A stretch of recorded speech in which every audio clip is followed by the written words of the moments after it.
9절까지 말씀.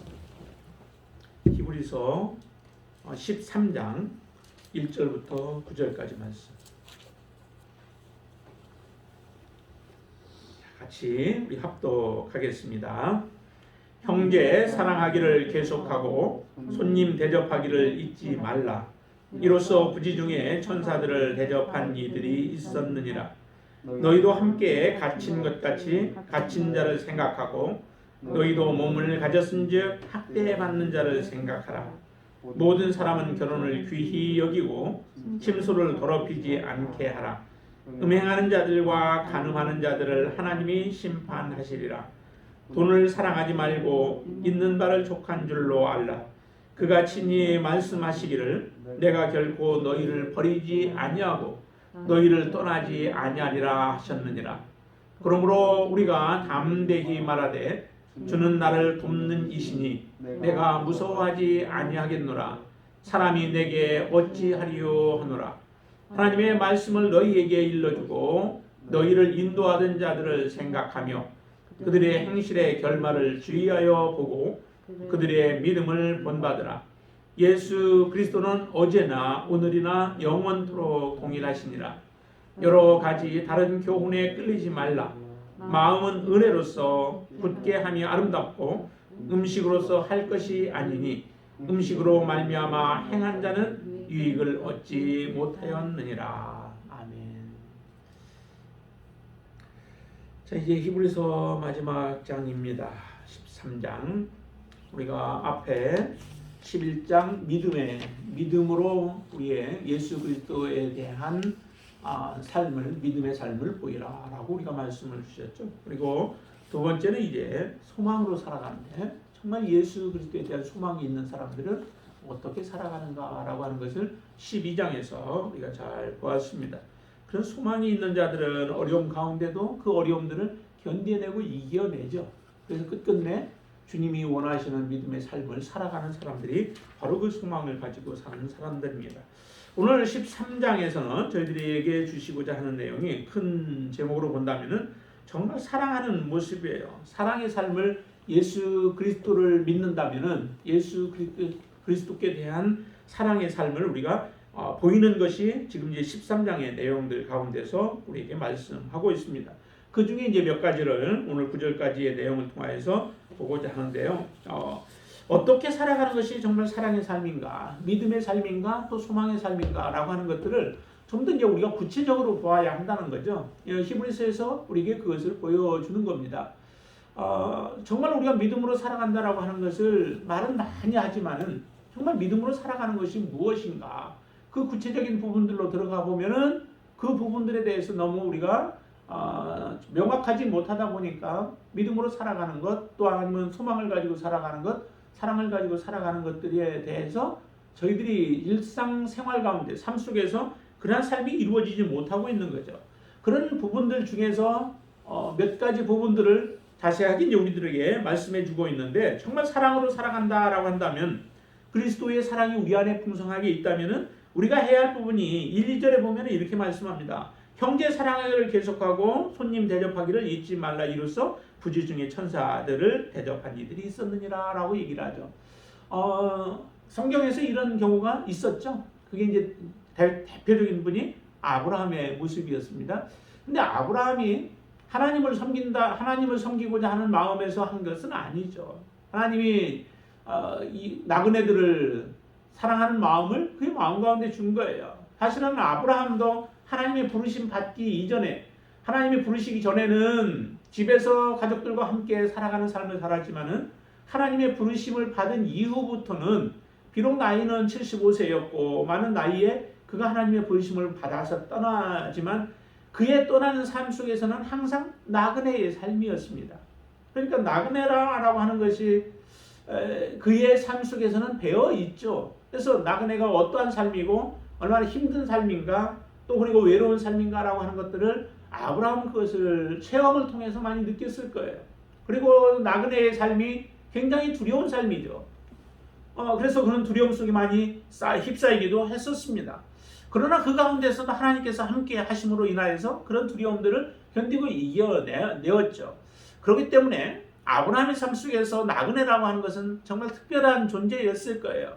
그렇기 때문에 그 나그네들을 대접하는 그 모습이 그냥 형식적인 모습이 아니었다는 거죠. 한번 우리가 볼까요? 창세기 한번 보세요. 아브라함이 그 모습을 잘 보여주고 있는데 18장 창세기 18장을 한번 보세요. 우리도 참 이 아브라함과 같은 그런 그 섬김의 삶 또 대접하는 삶이 좀 이루어져야 할 텐데, 자 거기에 보면 이렇게 얘기를 하죠. 1절부터 보시면은 거기에 나옵니다. 이제 아브라함이 일단 장막문에 앉아 있는데 그때 그의 눈에 들어온 사람들이 있었죠. 2절 보세요. 2절 보시면은 눈을 들어 본즉 사람 셋이 맞은편에 서 있는지라. 근데 이때가 지금 어느 때냐면은 그 1절에서 표현하기를 날이 뜨거울 때라고 얘기를 해요. 뜨거울 때 장막문에 앉아서 그 뜨거움을 좀 피하고 있었던 아브라함의 모습이 보이죠. 그런 상황 속에서 이 세 사람이 맞은편에 서 있는 것을 본 거예요. 그러자 그 모습을 보고 자기 몸도 뜨거운 가운데 쉬고 싶고 또 편하게 좀 지내고 싶은 마음이 그의 마음속에 얼마나 있지 않았겠어요. 그러나 거기에서 그냥 의적거리지 않고 시간을 지체하지 아니하고 그 모습을 보자 어떤 반응을 보였는지 보세요. 2절 후반절 보시면 곧 그렇게 얘기를 하죠. 곧 장막문에서 달려나가 영접하며 몸을 땅에 굽혔다라고 얘기를 해요. 우리에게 이런 상황이 닥치면 어떨까요? 저것도 참 일어나기가 쉽지 않을 것 같은데 그의 마음이 정말 이거는 누구를 그 나그네들의 처지를 좀 알면은 어떻게 해야 하는가라고 하는 행동의 반경이 나오게 되어 있죠. 우리나라에도 사실은 시골 인심이 굉장히 좋았잖아요. 근데 지금은 시골 인심이 많이 이제 퇴색되어져 가고 있지만은 시골에 사람들이 돌아다니는 사람 장사꾼들도 있고요. 하면은 그런 사람들이 오면은 그 사람들을 꼭 집에 오면은 같이 점심때가 되면 같이 먹여서 보내고 하는 이런 모습들이 계속 되어온 우리나라의 아름다운 그런 미덕 아니겠어요. 그런데 여기도 보니까 곧 장막문에서 달려나갔다라고 얘기하죠. 귀찮아서 자꾸 회피하고 싶은 게 아니라 나는 가만히 있고 다른 사람을 시킨 것이 아니라 본인이 직접 달려나가서 곧바로 달려나가서 영접하여 그 다음에 어떻게 해요?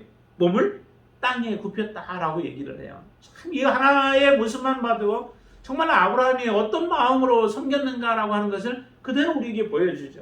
정말 이런 모습이 필요하다는 거죠.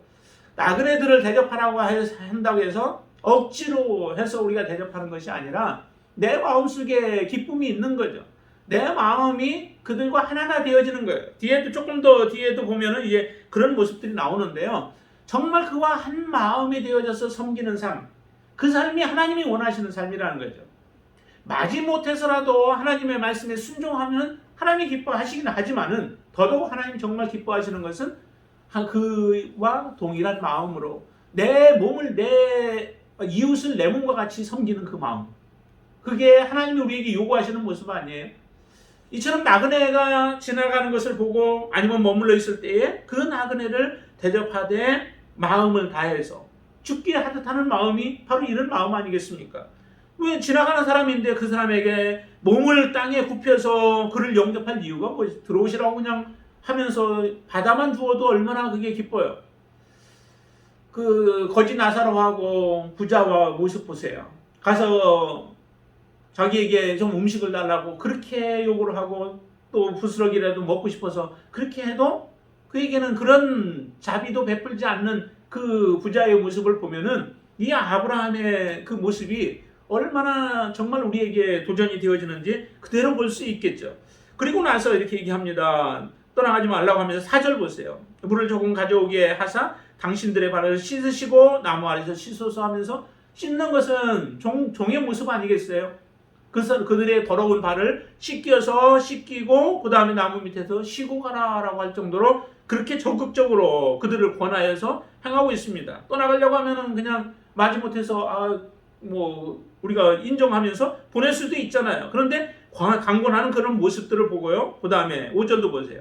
내가 떡을 조금 가져오리니 당신들의 마음을 상쾌하게 하신 후에 지나가소서. 당신들이 종에게 오셨음이니이다. 그들이 이르되 내 말대로 하라 해서 그들에게 떡을 조금 가져오게 해서 먹이려고 하는데 그 태도를 보세요. 6절도 같이 한번 읽어보세요. 6절. 아브라함이 급히 장막으로 가서 사라에게 이르되 속히 고운 가루 세 스아를 가져다가 반죽하여 떡을 만들라.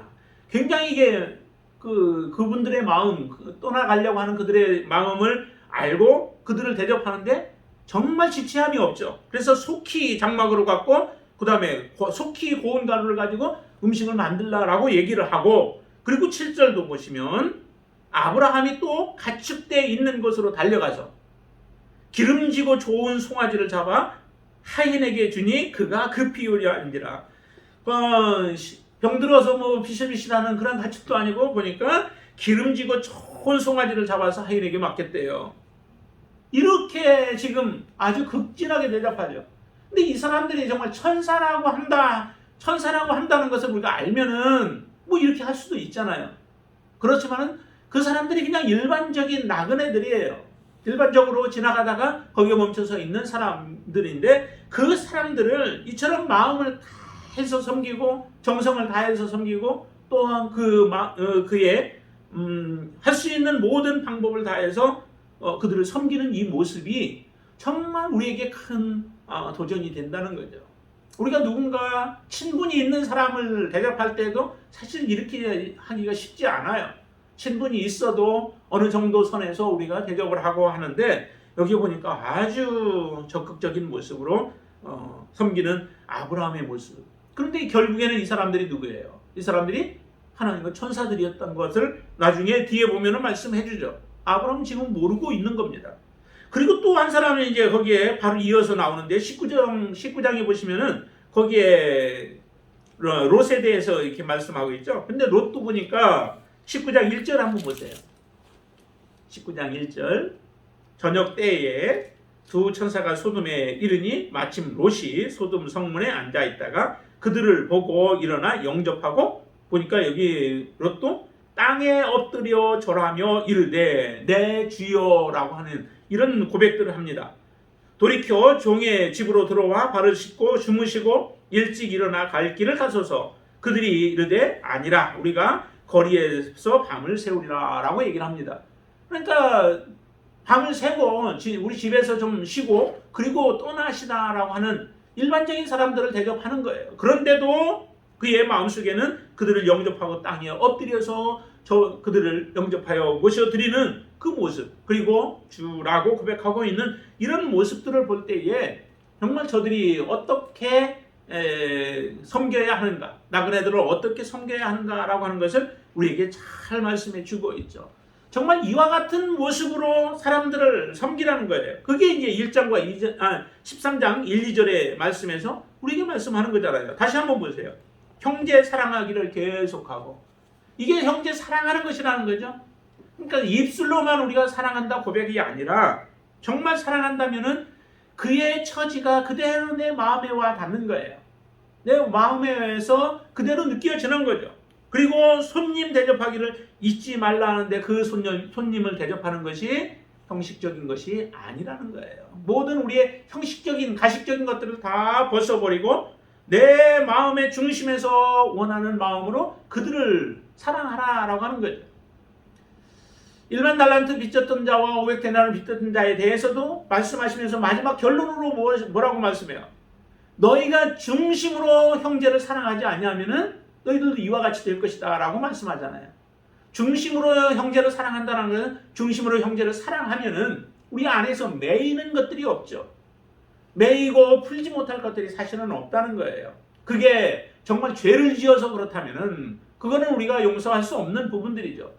하나님 앞에 죄된 것들을 짓게 만들고 죄된 길로 끌고 간다면 그 사람들과 우리가 같이 할 수 없어서 그렇지만은 그게 아닌 우리의 삶 속에서 여러 가지 주고받고 하는 과정 속에서 조금 손해를 끼치고 어려움들을 주고 아픔을 주고 고통을 주었다고 해서 그 사람들을 우리가 미워하고 용서하지 못한다라고 하면은 우리의 마음속의 중심에는 아직도 그 사람에 대한 미움이 그대로 남아 있어서 하나님 앞에 심판을 받게 되어진다라고 하는 것을 우리에게 그대로 말씀해 주고 있는 것 아니겠습니까?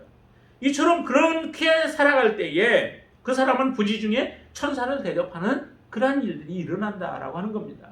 천사라고 해서 대접하면은 안 되죠.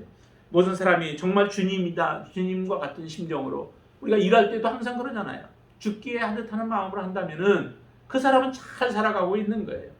나의 상전이든 아니면 내 밑에 있는 사람이든 간에 그 사람들을 대할 때에 그와 같은 주님을 대하듯 한 마음으로 섬기고 아니면 사랑하고 함으로 섬길 때에 우리의 삶은 정말 믿는다고 하는 우리들의 삶이 사랑이 그대로 나타나고 있는 삶이라고 하는 것입니다. 여러분들에게도 정말 이런 사랑이 여러분들 안에 충만하게 되기를 주님의 이름으로 축원을 드립니다. 자, 3절을 보시면 이렇게 얘기합니다. 그리고 두 번째 이제 우리가 봐야 할 것은 너희도 함께 갇힌 것 같이 갇힌 자를 생각하고 너희도 몸을 가졌은즉 학대받는 자를 생각하라 라고 얘기를 하죠. 그러니까 그대로예요. 1절, 1, 2절과 또 같은 모습, 거의 같은 모습이죠. 왜냐하면 갇힌 자, 함께 갇힌 것 같이 갇힌 자를 생각하라 라고 얘기를 하죠. 그러니까 내가 갇혀 있는 입장이라고 하는 거죠. 그리고 갇힌 자처럼 생각하고 그 다음에 학대받는 자를 생각하라라고 하는 것이 두 번째 우리가 사랑해야 할 모습이에요. 사랑하는 모습이 이런 모습이라는 거죠. 믿음 때문에 갇혀 있는 사람들을 본다면은 그와 같은 심정으로 그들의 필요가 무엇인지, 그가 어떤 아픔이 있는지, 어떤 고통이 있는지를 우리가 생각하면서 그 사람을 돕는 거예요. 마태복음 25장에서 거기에 의인들의 모습이 그와 같은 모습 아니겠어요? 갇힌 자, 교도소에 있는 사람들을 우리가 다 돌봐야 된다, 그런 의미가 아니죠. 정말 하나님 때문에 고통당하고 있는 그 사람들에 대한 사랑하는 마음이 있고 같이 인정하는 마음이 있고 그들의 아픔에 같이 동참하는 마음들, 이런 마음들을 가지고 우리가 살아가는 사람이 정말 믿음 있는 사람이고 그 사람은 사랑하는 사람이고 하나님을 사랑하는 사람이라는 겁니다. 하나님을 사랑하는데 믿음 때문에 고통당하는 사람들에 대해서 외면한다? 그러면 그 사랑이 없다라고 하는 것을 우리에게 결론적으로 말하는 것입니다. 내가 하나님의 사랑이 있는가? 그 사랑이 있다면은 정말 같은 처지에 있는 그런 심정으로 그들을 생각하고 그들이 받는 아픔들을 같이 생각하면서 우리가 함께 주님의 나라를 향하여서 나가는 겁니다. 그들을 격려하여서 이겨낼 수 있도록 하는 거예요. 그렇게 하는 것이 진정한 사랑이라고 하는 겁니다. 정말 사랑이라고 하는 것은 여러 가지 모습으로 이렇게 드러나고 있죠. 그리고 세 번째로 보시면은 4절을 한번 보시죠. 4절을 보시면은 모든 사람은 결혼을 귀히 여기고 침소를 더럽히지 않게 하라. 음행하는 자들과 간음하는 자들을 하나님이 심판하시리라라고 얘기합니다. 결혼이라고 하는 것은 굉장히 성스러운 거죠. 결혼은 두 사람과의 약속입니다. 그렇죠? 두 사람과의 약속이 서로 인정이 되어져서 받아들여져서 결혼을 하는 것이죠. 그렇기 때문에 결혼은 하나님과의 우리가 언약을 생각해 본다면 굉장히 중요한 거예요. 언약은 그것을 지키기 위해서 우리가 언약을 하는 거죠. 그렇기 때문에 삶 속에서 두 사람이 삐그덕거리는 부분들이 왜 없겠어요? 많은 어려움들이 있죠. 그러나 언약이 더 중요한 것이죠. 그 언약이 가장 우선순위가 되어져서 언약을 지켜 나아가는 것, 그게 바로 결혼 생활인 거예요. 그 결혼 생활 속에서 많은 어려움들이 있다고 해도 그것이 핑계가 되어지고 그것이 이유가 되어져서 결혼을 파탄의 길로 나아가지 않도록 해야 하는 것이, 그게 진정으로 사랑하는 거죠. 아내가 남편을 사랑하고 남편이 아내를 사랑하고, 그것이 바로 하나님의 말씀을 우리가 사랑하면서 하나님을 사랑하는 하나의 표현이라고 하는 겁니다. 근데 이 두 사람과의 언약뿐만이 아니죠. 사실은 그것은 가정과 하나의 집안과 집안과의 그 언약이기도 한 거예요. 그러니까 내가 아내와 남편과의 그 관계 속에서 깨어버린다고 해서 다 되어지는 게 아니라 이거는 집안끼리의 약속이기도 하기 때문에 굉장히 중요한 부분이에요. 그리고 또한 이 결혼은 사실은 하나님 앞에서 우리가 언약을 하죠. 많은 사람 앞에서 하기도 하지만은 하나님 앞에서, 특별히 그리스도인들의 경우는 하나님 앞에서 행하는 언약이에요. 두 사람과의 언약으로 끝나는 게 아니라는 거죠. 이것은 이어져서 하나님과의 언약이기 때문에 더더욱 중요한 부분들이에요. 그런데 점점 가면 갈수록 이 가정의 그 언약에 대한 관념들이 희박해져 가서 깨어지는 경우들이 너무도 많죠. 뭐 부득이한 경우 깨어질 수도 있어요. 성경에서도 갈라질 수 있는 그런 경우가 있기는 하죠. 음행한 경우, 그런 경우에는 이 모세의 율법에서도 허락을 하셨다라고 주님이 말씀을 하신 것처럼 그런 경우도 있지만 그거는 결국에 한 사람이 그 언약을 파기함으로 인하여서 빚어진 문제이잖아요. 그리고 그 사람이 그것은 곧 하나님과의 언약을 파기한 것과 같은 것들이 되어집니다. 그리고 이 결혼이라고 하는 것은 사실은 창조 질서에도 같이 들어가 있는 거죠. 하나님의 창조 질서를 깨뜨려 버리는 것들이 이 언약을 결혼 생활을 우리가 파탄으로 이끌어가는 것들이 이와 같은 것들이라는 거죠. 그런데도 이스라엘 백성들은 이 자기의 처음 어려서부터 얻은 아내들을 버리는 경우들이 숱하게 많았다는 거죠. 그 이유도 되지 아니할 것들 가지고 합당하지도 않은 이유들을 가지고 자기가 조금 싫으면은 아내를 버려버리는 이런 일들이 비일비재하게 일어났던 것을 우리가 바라본다면은 정말 믿음이 있다 하면서도 이와 같은 일들을 저지르는 거예요. 그것은 정말 하나님을 사랑하지 않는 모습이라는 거죠. 정말 하나님을 우리가 사랑한다면은 내 아내를 귀히 여기고 내 남편을 귀하게 여기면서 하나님의 뜻을 하나님의 뜻 안에서 우리가 가정을 이끌어가는 것, 그것이 바로 하나님이 기뻐하시는 우리의 삶의 모습이라고 우리에게 말씀하는 겁니다. 이렇게 얘기를 하죠. 침소를 더럽히지 않게 하라. 음행하는 자들과 간음하는 자들을 하나님이 심판하시리라 라고 얘기를 해요. 음행하고 간음하는 자들은 심판한다는 얘기는 결국 하나님 앞에 서지 못하는 거죠. 그냥 하나님께서 조금 책망하고 말하는 그런 것들이 아니라 하나님과의 언약을 깨뜨려 버린 것들이, 정말 하나님과의 언약은 쉽게 이루어지기도 해요. 사실 아담과 하와를 하나님의 언약하실 때에도 말씀을 주셨고 그 말씀을 받아들일 때 그 언약은 이미 성립이 되어진 거죠. 그 언약을 아담과 하와가 깨뜨림으로 인하여서 하나님이 주신 그 얼마나 큰 축복이에요. 에덴 동산의 축복은 하나님이 주시는 정말 영원한 축복 아니, 그런 축복을 언약을 깨뜨림으로 말미암아 결국 그들 삶 속에서 또 그들 앞에 벌어지게 되어졌던 것을 우리가 본다면은 우리가 지켜야 할 언약들이 얼마나 귀중한 것들인가라고 하는 것을 우리로 하여금 알게 하죠. 저와 여러분들의 삶 속에서 이처럼 하나님이 귀하게 여기는 것들을 우리도 귀하게 여기고 그렇게 믿음으로 받아들일 수 있게 되기를 바랍니다. 하나님을 정말 사랑한다면은 먼저 우리의 가정부터 하나님이 기뻐하시는 모습으로 우리가 세워갈 수 있게 되기를 바랍니다. 그러면서 5절에는 또 한 가지를 얘기합니다. 돈을 사랑하지 말고 있는 바를 족한 줄로 알라라고 얘기를 하죠. 돈은 사실은 끊임없이 우리에게 우리를 유혹하죠. 유혹을 해서 좀 더 많은 물질을 갖게끔 우리로 하여금 그렇게 자꾸 해요. 돈이 많아지면은 우리가 좀 더 편하게 살아갈 수는 있으나 그것이 성공적인 삶이라고는 할 수 없죠. 정말 돈은 필요하지만은 그러나 그 돈이 오히려 우리를 죄악으로 빠져들게 만들든지 하나님에게서 더욱더 멀어지게 만드는 경우들이 우리는 종종 보게 되어집니다. 그렇기 때문에 돈은 있으면 있는 대로 하나님 앞에 잘 사용하는 방법을 우리가 배워야 하고, 돈이 없으면 없는 대로도 우리가 하나님 앞에 감사하면서 살아갈 수 있는 그런 지혜를 우리가 얻어야 되죠. 사도 바울을 통해서 우리는 그건 참 많이 우리가 알게 되어지죠. 사도 바울은 정말 자기가 빈부에 처하든 풍부에 처하든 어떤 곳에 처하든지 간에 하나님 앞에 그 시선을 하나님께로 향하고 그리고 믿음으로 살아갈 수 있는 그런 지혜를 사도 바울은 터득을 했어요. 근데 우리는 그렇게 하기가 참 쉽지는 않지만 그러나 하나님이 분명히 우리의 삶 가운데도 그렇게 살아가기를 원하죠.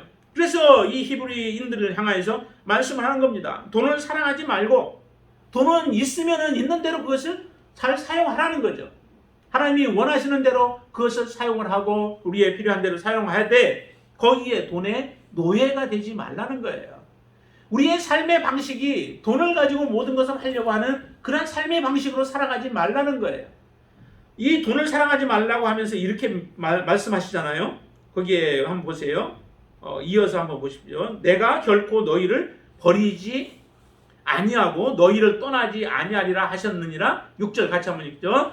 그러므로 우리가 담대히 말하되 주는 나를 돕는 이시니 내가 무서워하지 아니하겠노라. 사람이 내게 어찌하리요 하노라. 이렇게 얘기해요. 내가 결코 너를 버리지도 않고 떠나지도 않겠다라고 하는 그런 내용들이, 그러한 말씀들이 보면서 구약에도 보면 몇 군데 이렇게 등장을 해요. 특별히 여호수아에서 보면은, 여호수아 1장에 보면 그런 내용들이 나오죠. 여호수아, 모세가 죽고 그 다음에 이제 여호수아가 이스라엘 백성들을 이끌어서 가나안 땅을 들어가 정복을 해야 돼요. 그런 가운데서 여호수아의 마음이 얼마나 두려움이 많았겠어요. 자기가 정말로 신처럼 어떻게 보면 섬겼던 그 모세인데, 모세가 자기 곁을 떠났어요. 그 자리가 굉장히 크죠. 빈자리가 굉장히 크게 느껴지죠. 이러고 있는 그 여호수아를 향해서 하나님 말씀을 주시는 거예요. 한번 여호수아 1장을 한번 보겠습니다. 1장. 자, 우리 2절부터 한번 보겠습니다. 2절. 내 종 모세가 죽었으니 이제 너는 이 모든 백성과 더불어 일어나 이 요단을 건너 내가 그들 곧 이스라엘 자손에게 주는 그 땅으로 가라.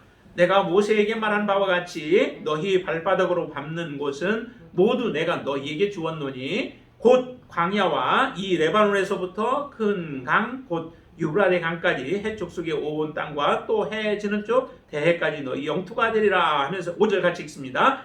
내 평생에 너를 능히 대적할 자가 없으리니 내가 모세와 함께 있었던 것 같이 너와 함께 있을 것임이니라. 내가 너를 떠나지 아니하며 버리지 아니하리니 6절 강하고 담대하라. 너는 내가 그들의 조상에게 맹세하여 그들에게 주리라 한 땅을 이 백성에게 차지하게 하라. 오직 강하고 극히 담대하여 나의 종 모세가 내게 명령한 그 율법을 다 지켜 행하고 우로나 좌로나 치우치지 말라. 그리하면 어디로 가든지 형통하리니 이 율법책을 네 입에서 떠나지 말게 하며 주야로 그것을 묵상하여 그 안에 기록된 대로 다 지켜 행하라. 그리하면 내 길이 평탄하게 될 것이며 내가 형통하리라 라고 하면서 말씀을 줘요.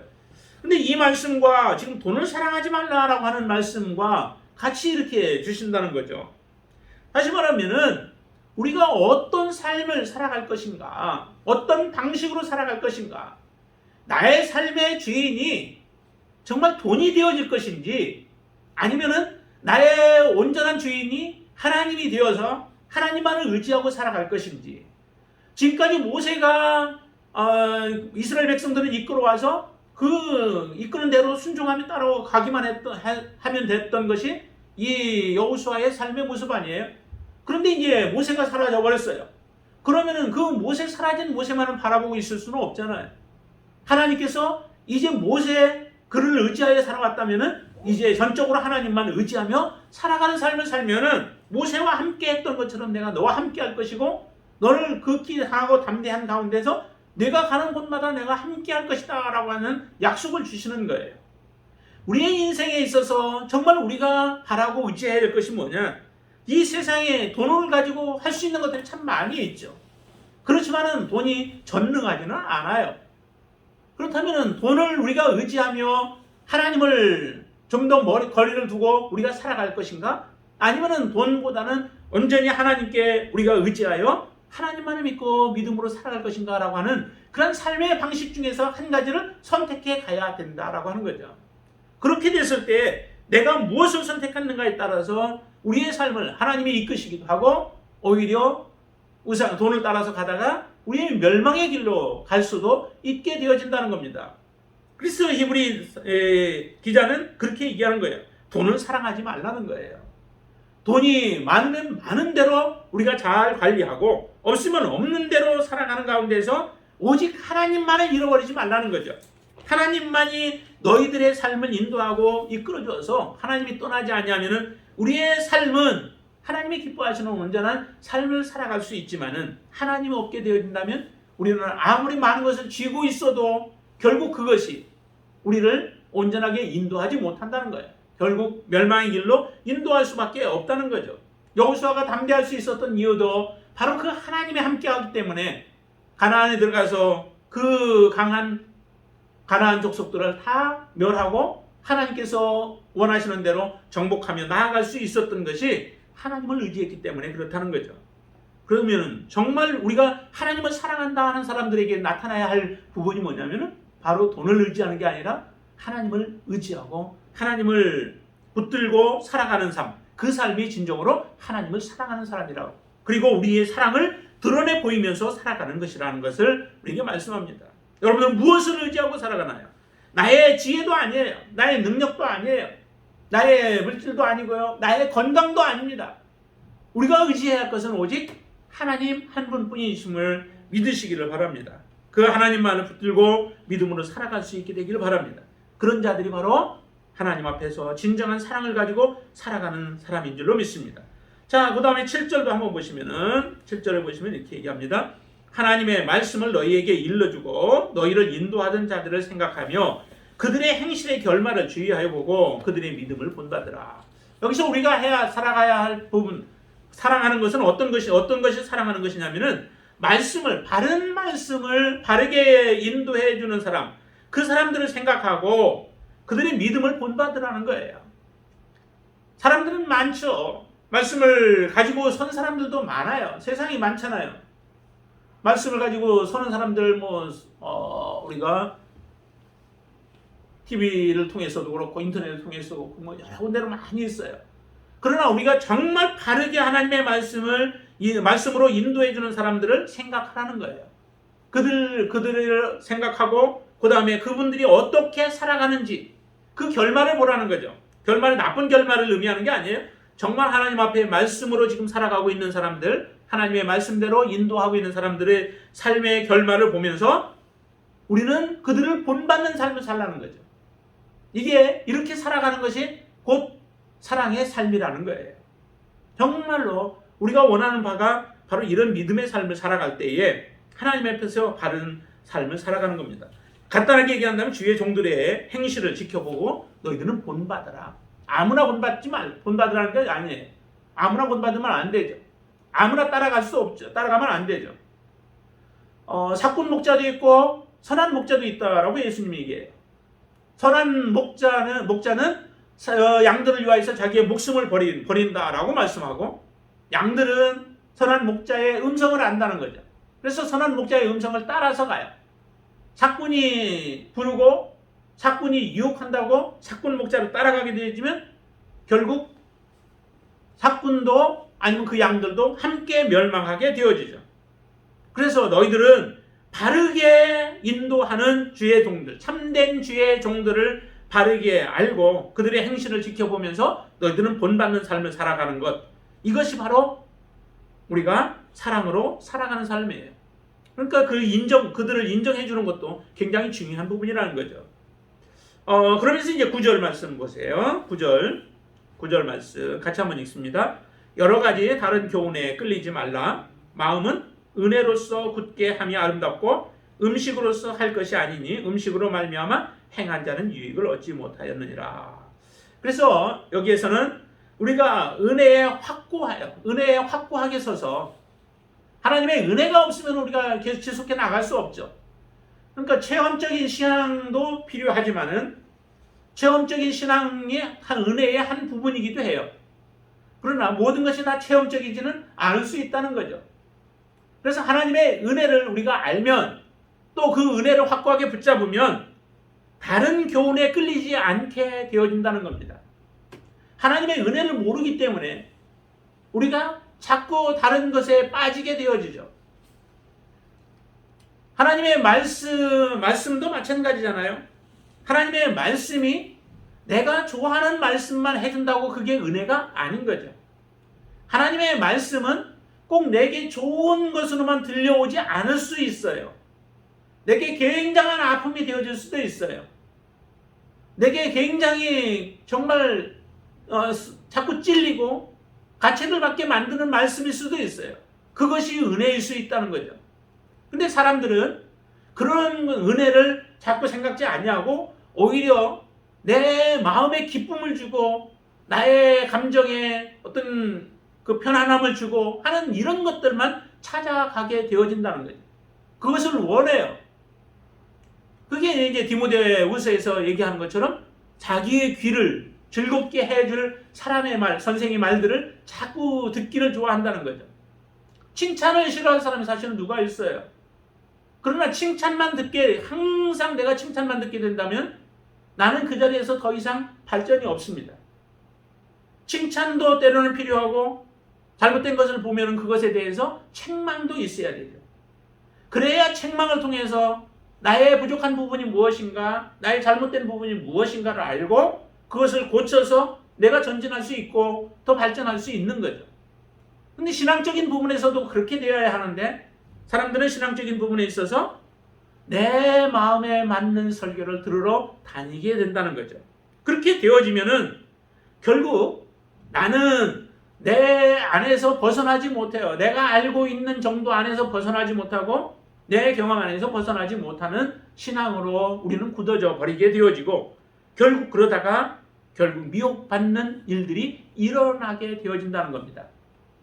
내게는 써도 하나님의 말씀이 두루마리 말씀이 내 입에는 써도 입에는 달아도 정말 속에서는 쓸 수 있는 그런 하나님의 말씀도 우리는 받아야 돼요. 그래서 내가 잘못된 부분들이 바르게 교훈을 받고 또 가르침을 받아서 온전한 가운데 서는 것이 그게 중요한 거죠. 내가 말씀 안에 바르게 서는 것이 중요한 것이지 지금 내가 기쁨으로 살아가고 편안하게 살아가는 게 목적이 아니라는 거예요. 거짓 선지자들의 경우는 많이 그렇게 한다고 얘기를 하죠.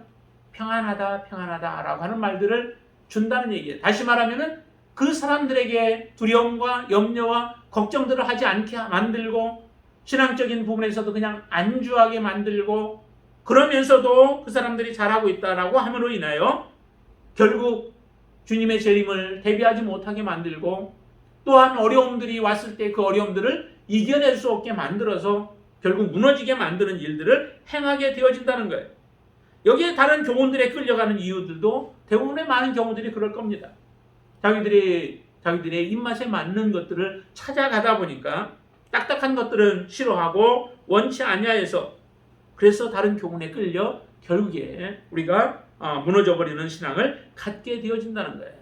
이렇게 돼서는 안 된다는 거죠. 정말 하나님을 사랑한다면은 그리고 그 사랑하는 것을 우리의 삶에 나타내기 위해서는 은혜에 굳게 서서 그리고 나서 다른 이단에 또 다른 교훈에 끌리지 아니하는 바른 교훈에 끌려서 살아가는 삶을 살아가게 되어질 때 그 사람이 바로 믿음으로 살아가는 자요 또한 하나님을 사랑하며 살아가는 믿음의 자녀인 줄로 믿습니다.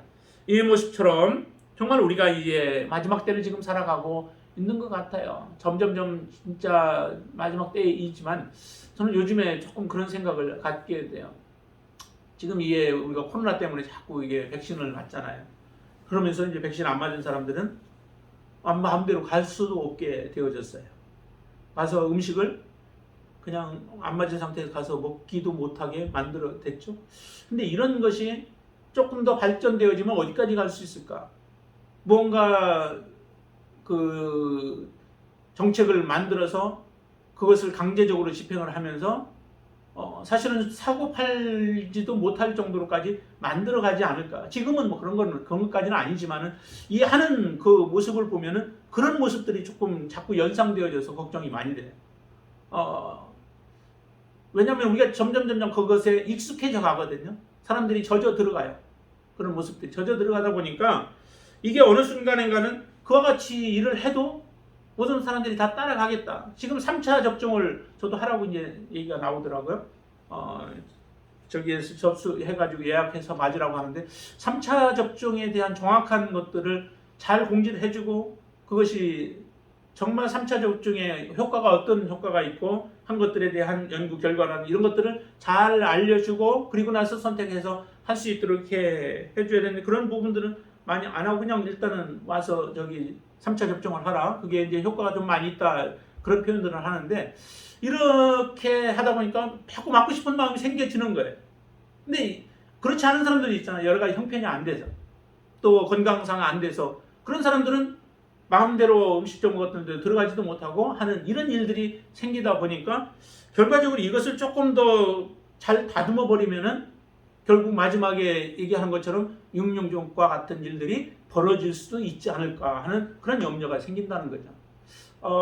그렇기 때문에 우리가 정말로 한시도 방심하지 말고 깨어서 준비하고 또 깨어서 우리가 신앙생활을 잘 지켜나가는 삶을 살아야 된다는 거죠. 우리가 뻔히 알면서도 그와 같은 그 666 표를 때로는 받을 수도 있다는 거예요. 그러니까 모르게 해서 우리를 하여금 그렇게 만들기보다는 다 그것을 보는 가운데 또 잘 알 수 있는 상황인데도 우리는 그것을 거부하지 못하게끔 상황들이 되어질 때에 그때 무엇을 선택할 건가라고 하는 것을 우리가 정확하게 지금 가지고 있어야 하는데 그런 생각을 갖지 못하고 있다 보면은 그런 상황이 오면은 나도 모르게 그냥 받아버리는 일들이 생길 수 있겠다라고 하는 그런 염려가 생긴다는 거죠. 오늘 이 말씀처럼 우리의 삶 가운데 정말 우리가 사랑으로 해야 할 부분들이 참 많습니다. 우리가 지금 이 시대에 점점 사랑은 식어가고 또 사람과의 관계들도 점점 멀어져 가는 것 같아요. 그래서 오늘 신문 하나를 이렇게 보니까 거기에 그렇게 얘기를 하더라고요. 자기 자신을 거의 숭배하다시피 나 자신을 위해서는 모든 것을 다 하려고 하는데 그러다 보니까 신앙적인 부분들에서 있어서도 자꾸 하나님을 의지하고 신뢰하기보다는 자기 자신을 신뢰하는 그러한 믿음으로 이렇게 나아가고 있다라고 하는 것을 얘기를 하는 것을 봤는데요. 우리가 그럴 수 있습니다. 그렇기 때문에 좀 더 우리가 깨어있는 신앙을 가지고 하나님을 섬기는 삶이 되기를 바랍니다. 하나님만 붙잡고 믿음으로 살아가면 오늘 6절에서 얘기한 것처럼 뭐 두려워할 것 없죠. 사람이 내게 어떻게 하겠어요? 하나님께 우리가 붙어 있으면은 사람이 우리를 어떻게 하지 못하게 되어질 줄로 믿습니다. 그러나 하나님에게서 우리가 떠나게 되면 끊어지면은 결국 우리는 실패의 인생을 살아갈 수밖에 없는 자들이 되어질 줄로 믿습니다. 하나님 앞에 온전하게 서게 되기를 바랍니다. 기도하겠습니다. 아버지 하나님, 우리의 믿음을 하나님 지켜 주시옵소서. 우리가 처해져 있는 상황도 여호수아가 가나안 앞에 처해져 있는 모습이나 또한 아브라함이 하나님의 말씀을 붙잡고 하나님의 말씀을 따라가지만 그 하나님이 주신 것들이 눈에 보이지는 아니하나 하나님께서 요구하시는 대로 믿음의 발걸음을 떼어놓는 아브라함과 같은 그런 모습이 바로 우리의 모습인 줄로 믿습니다. 하나님, 이럴 때 우리가 어떻게 살아가야 할지를 이 히브리서를 통하여서 말씀하시니 감사합니다. 하나님, 우리가 믿음으로 서게 하시고 또한 소망 가운데 서게 하시고 하나님의 사랑이 우리 안에 풍성히 거함으로 세상의 형식적인 모습들 또 회의적인 모습들을 다 버리고 오직 하나님 앞에 진실함으로 서서 하나님을 섬기듯이 사람들을 섬기며 이웃을 섬기며 사랑할 수 있도록 역사하여 주시옵소서. 우리가 가식적인 것들이 무엇인지를 알고 있사오니 이제 우리가 처한 그 위치에서 또 우리가 해야 할 것이 무엇인가를 분명하게 알게 하시고 하나님이 주시는 말씀이 우리의 삶을 지배하고 우리의 생각을 지배하고 또 우리의 습관을 하나님께서 말씀이 우리의 습관을 지배함으로 우리의 삶이 오직 하나님이 원하시는 삶으로 나아갈 수 있도록 역사하여 주시옵소서. 예수님의 이름으로 기도드리옵나이다. 아멘.